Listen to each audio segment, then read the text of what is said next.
अस्सलाम वालेकुम दोस्तों, मेरा नाम है मोहम्मद यूसुफ़ और आप देख रहे हैं मेरा YouTube channel mister tutor. And मैं आप बच्चों को अकाउंटेंसी पढ़ाऊँगा। अकाउंटेंसी में जब बच्चे 10th क्लास एकदम क्रॉस करके अच्छे मार्क्स लेकर के आते हैं 11th में, साइंस स्ट्रीम चूज़ करते हैं, कॉमर्स चूज़ करते हैं, आर्ट्स लेते हैं, घबरा जाते हैं, देख कहाँ आ गए हम, ये अकाउंटेंसी क्या है, ये बिज़नेस स्टडीज़ क्या है, ये इकोनॉमिक्स क्या है। अच्छा खासा इंग्लिश हिंदी पढ़ते हुए आ रहे थे, उर्दू पढ़ रहे थे, लेकिन मैं यहाँ आपको ये बताना चाहता हूँ कि घबराने की बिल्कुल ज़रूरत नहीं है। अकाउंटेंसी बहुत इंटरेस्टिंग सब्जेक्ट है। वो आप जब पढ़ेंगे, उसको समझना शुरू करेंगे, इसकी ऐसी टेक्निक्स हैं कि आपको ये गेम लगने लगेगा और आप कहेंगे कि accountancy is the best subject in the world. तो कैसे? तो उसी की ट्रिक्स और कुछ ऐसी चीज़ें हैं जैसे आप महसूस करके अकाउंटेंसी को पढ़ेंगे तो आपको लगने लगेगा कि हाँ, अकाउंटिंग वाकई बहुत ही इंटरेस्टिंग सब्जेक्ट है। तो मैं बिल्कुल शुरुआत से लेकर के चलूँगा, ऐसा नहीं है कि मैं कहीं से भी शुरू कर दूँगा, बिल्कुल शुरुआत है, बिल्कुल बिगनिंग है। जिनको अकाउंटेंसी का ए भी नहीं पता वो यहाँ से मैं शुरू करूँगा। तो मैं सबसे पहले आपको ये बताना चाहता हूँ कि अकाउंटिंग है क्या। देखिए, इसके लिए सबसे पहले ये समझ लेना बहुत ज़रूरी है कि अकाउंटिंग किसी भी लेन देन को कहते हैं। लेन देन को कहते हैं, लेन देन होता तो है, लेन देन तो आप बहुत सारे करते हैं। जैसे कि आप फर्स्ट क्लास से 10th क्लास तक पढ़ते हुए आए, आप स्कूल जाते थे, स्कूल में किसी को बुक दे दी, भाई मेरा होमवर्क कर देना, या किसी से बुक ले ली, मुझे अपना होमवर्क करना है, ये भी एक टाइप का लेन देन है। बट ये वो लेन देन नहीं है। यहाँ मैं ये बताने की कोशिश कर रहा हूँ कि लेन देन है, बट कौन सा लेन देन जहाँ पे मनी, कैश इन्वॉल्व है। मनी और कैश जहाँ इन्वॉल्व है और जहाँ लेन देन हो रहा है उसको हम कहते हैं फाइनेंशियल ट्रांजैक्शन या बिजनेस ट्रांजैक्शन। ठीक है, कंप्लीटली डिपेंड करता है ट्रांजैक्शन पे जो रुपए और पैसे से रिलेटेड है। फिर उसके बाद क्या होता है, मैं यहाँ पे आपको अब अकाउंटिंग की डेफिनेशन बताना चाहता हूँ। Let's see guys, accounting is the process of recording the financial transactions in a business or organization.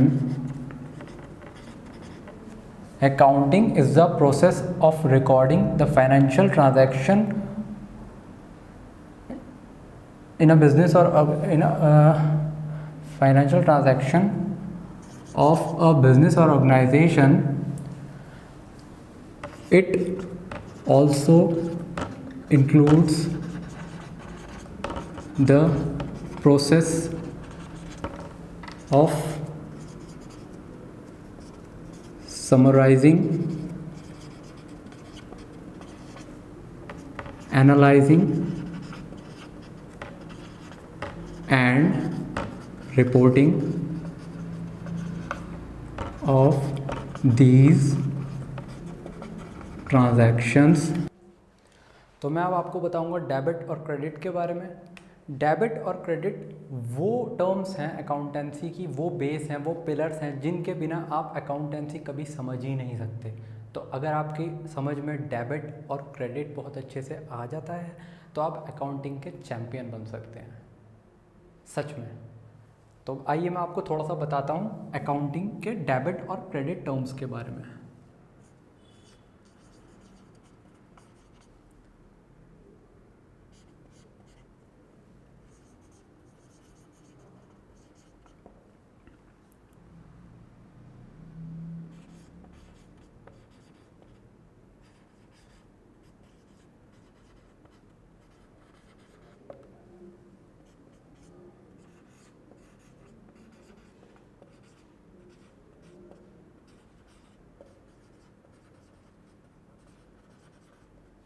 मैंने यहाँ ऐसा क्यों लिखा, सोचिए। It is of business, it is not of business. Debit जो है वो बिजनेस का है और क्रेडिट जो है वो बिजनेस का नहीं है। क्यों? देखिए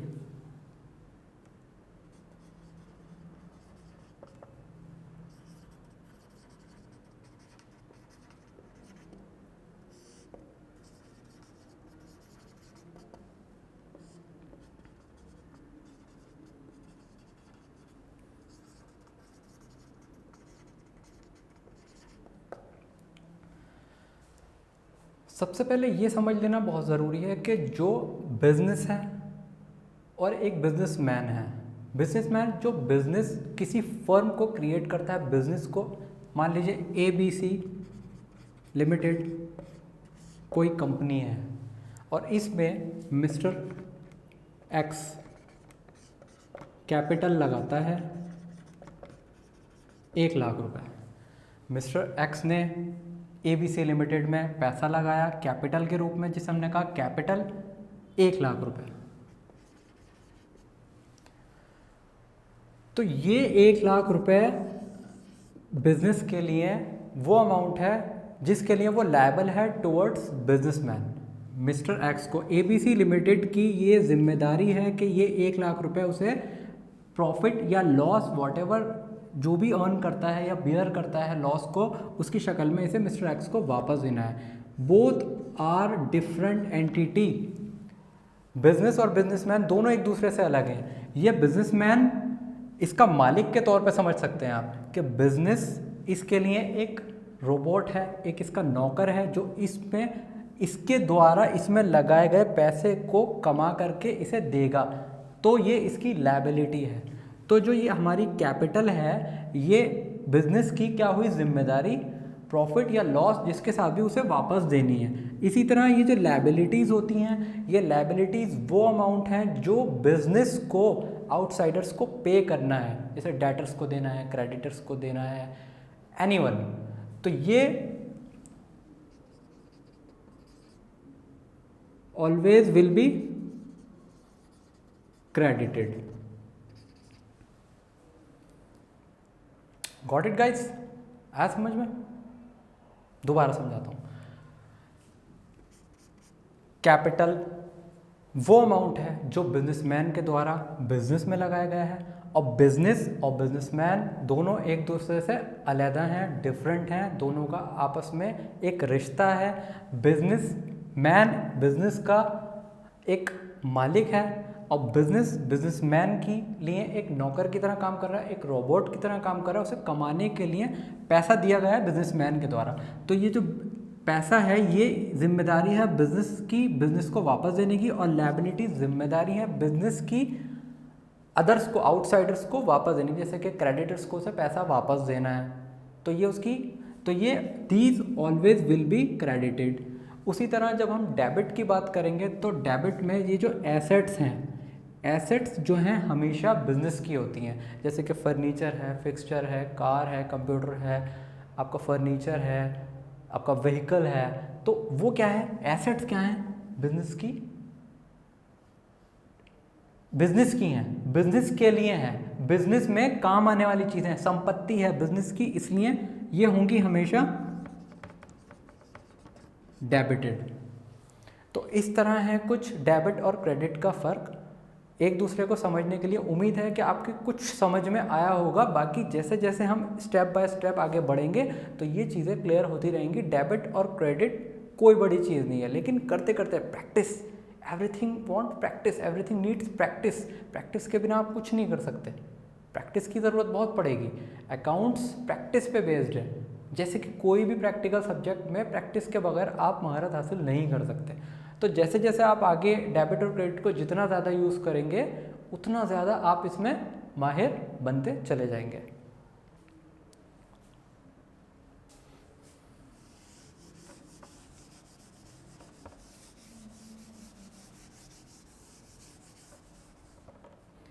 बच्चों में अब आपको यहाँ पे अकाउंटिंग के जैसे कि मैंने बताया था कि डेबिट और क्रेडिट अकाउंटेंसी को सीखने के लिए वो पिलर हैं जिनके बिना आप अकाउंटिंग नहीं सीख सकते। ऐसे ही कुछ 3 रूल्स हैं जिनको हम गोल्डन अकाउंटिंग रूल के नाम से भी जाना करते हैं, वो मैं आपको अब बताता हूँ। आइए देखिए।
बच्चों जैसा कि मैंने यहाँ पे लिखा, 3 अकाउंटिंग के रूल्स हैं जो बहुत ही इम्पॉर्टेंट हैं अकाउंटिंग को समझने के लिए। ये भी डेबिट और क्रेडिट की तरह ही एक तरीके से पिलर का ही काम करते हैं। First is real account. Real account क्या कहता है? Debit what comes in, credit what goes out. क्या मतलब है? जो आया उसे डेबिट कर लो, what comes in debit, and credit what goes out, जो जाता है उसे क्रेडिट कर लो। बच्चों बेसिकली इसका जो ताल्लुक़ है वो है एसेट्स से। एसेट्स हमारी क्या होती हैं? फर्नीचर है, कंप्यूटर है, व्हीकल है, लैंड है, बिल्डिंग है। ऐसे ही सेकंड है हमारा पर्सनल अकाउंट, जो कहता है डेबिट कर लो रिसीवर को और क्रेडिट कर लो गिवर को। ये किसी पर्सन, किसी ऑर्गेनाइजेशन से ताल्लुक़ रखता है। थर्ड है हमारा बच्चों नॉमिनल अकाउंट, जो कहता है all expenses and losses. All expenses, जो भी हमारे बिजनेस के खर्चे हैं, एक्सपेंसेस हैं, और जो हमारे बिजनेस में होने वाला लॉस है उसे क्या कर दो? डेबिट कर दो।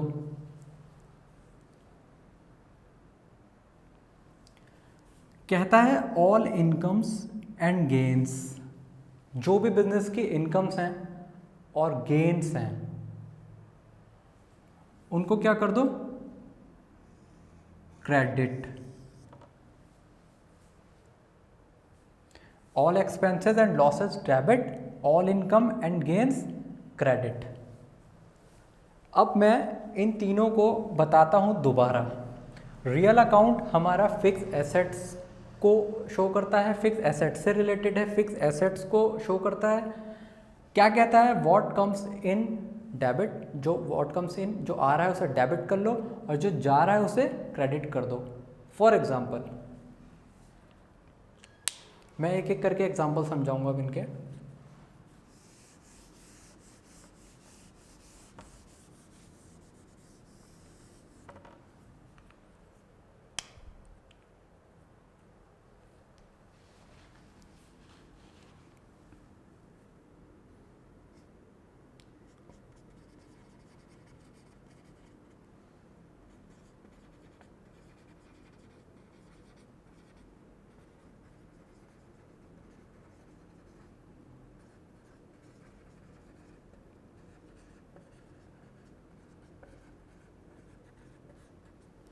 बच्चों मैंने क्या लिखा? Purchased a machinery on cash of ₹50,000। एक मशीनरी खरीदी जिसकी कॉस्ट कितनी है?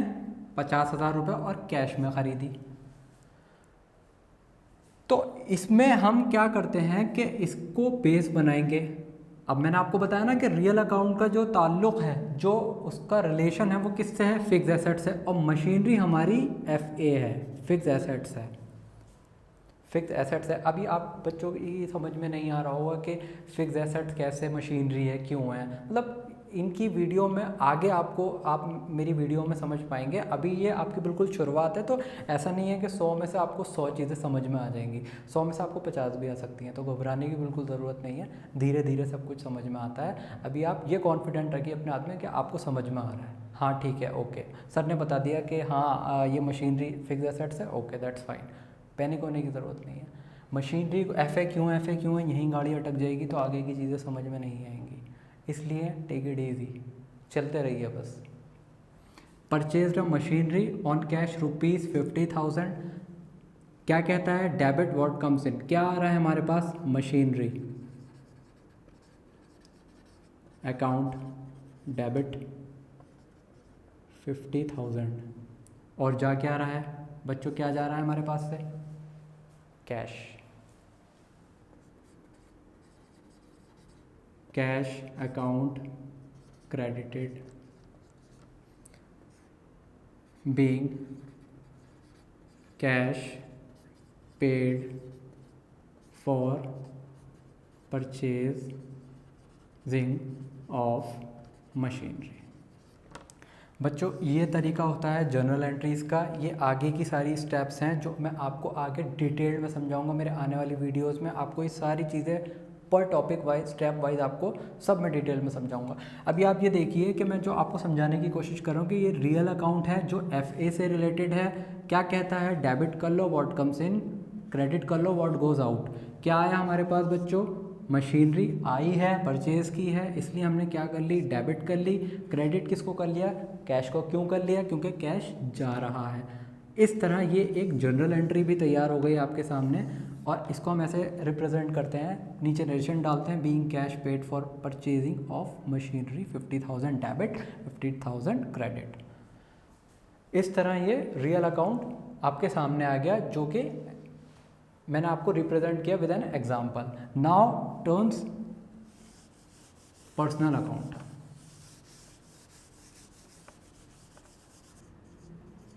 पर्सनल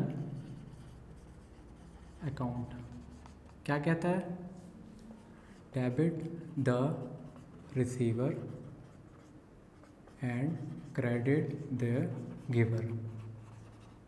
और मैंने बताया था आपको ये किससे रिलेटेड है, किसी पर्सन से, यानी कि जैसे सप्लायर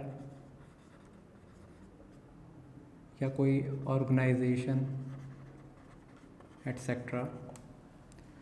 एग्जाम्पल है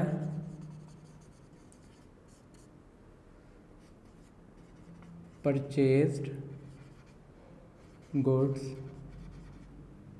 ऑफ ₹5,000 फ्रॉम रमेश। अब आपके दिमाग में जैसे बीच बीच में कुछ टर्म्स ऐसी आती हैं जिससे आप बिल्कुल भी वाकिफ़ नहीं हैं, आपका तारुफ नहीं हुआ है, आपकी समझ में नहीं आता क्या है गुड्स, क्या है नहीं पता आपको। ठीक है, मैं अभी फ़िलहाल बता देता हूँ। गुड्स जो होती हैं, goods is a physical item of trade of which we purchase and sell. Goods एक वो फिज़िकल आइटम है जिसकी बिज़नेस में ट्रेड करते हैं, सेल करते हैं, परचेज़ करते हैं, उनको हम नॉर्मली गुड्स का नाम देते हैं। चीज़ें, फिज़िकल चीज़ें, उन्हें गुड्स कहते हैं। तो परचेज़ की goods of ₹50,000 from Ramesh. Accounting entry depending on this rule what will be, please tell me, anyone tell me.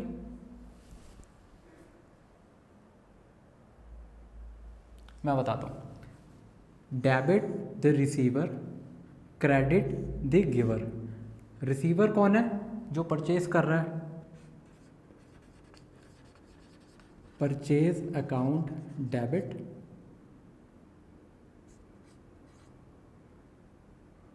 To Ramesh. Purchase account debit to Ramesh account credit 5,000 5,000।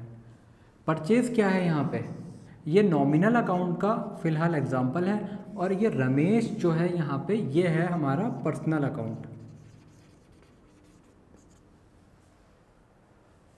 Purchase क्योंकि खर्चा है, हमने बताया था ना नॉमिनल अकाउंट, अभी विद एन एग्जांपल मैं उसको लूँगा यहाँ पे।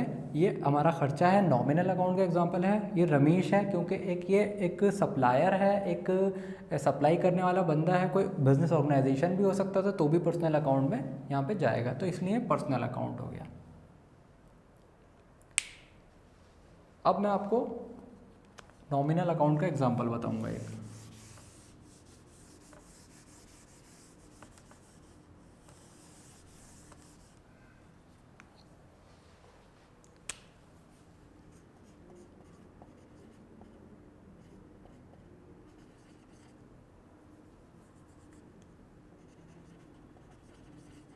Nominal account, all gains and incomes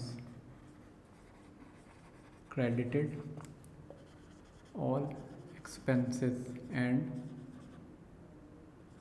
losses debited.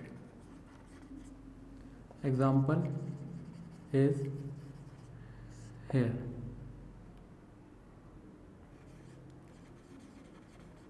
Salary paid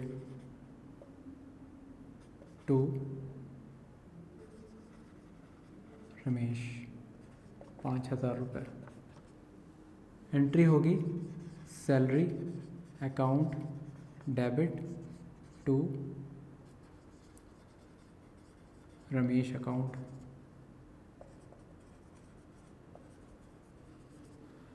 salary क्या है, बिजनेस का एक्सपेंस है, इसलिए ये नॉमिनल अकाउंट क्या कहता है हमारा। अब हम यहाँ पे आके देखेंगे all expenses and losses debit. यहाँ पे हमने एक्सपेंसेस को डेबिट कर दिया। ऐसे ही ये रमेश जो है ये हमारा पर्सनल अकाउंट है, इसलिए यहाँ पे ये आपको पता चल जाएगा कि हम कहते थे debit the receiver credit the giver, debit the receiver credit the giver.